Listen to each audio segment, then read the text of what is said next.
Today I want to speak about how teams become adaptive and how this adaptation going to help us as an organization. So there are actually every group will become adaptive.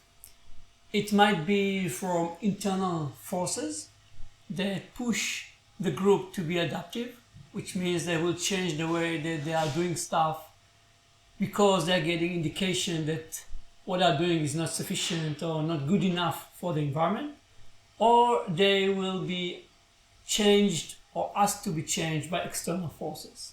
One way or another, team will adapt. And one way or another, this adaptation is basically change of a certain type of rules that they have in place that they are executing when certain event come, or several rules that combine together into a model that they will execute when a certain event will pop up. The question is, who is initiating it?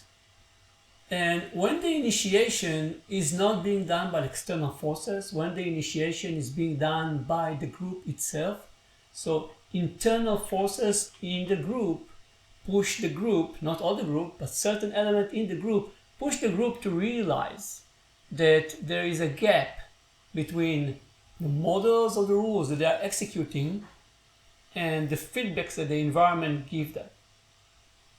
When that happens, we are talking about adaptive groups, because the source is coming from the inside. The group adapts itself, not from the outside. So that's the first.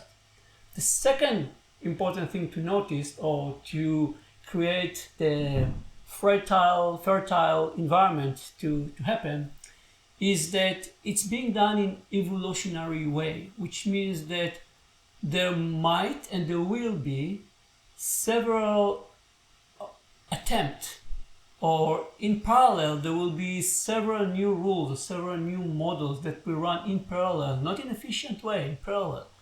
And the best one, the one that fits the best to the feedbacks that coming from the environment, that will be the one that eventually will be adopted by the group. So the notion of evolutionary approach instead of efficiency is also one thing that you need to watch to see whatever the group is doing. Once you have this internal push of the group to adapt, and once you see that these internal forces are also doing it in evolutionary way, you know that you created a group, or the group is created by itself, an adaptive group, a group that will adapt to each and every situation. And now it's important. Why it's important? It's extremely important in times of uncertainty and complexity, because in times like that, you don't know to anticipate what will come.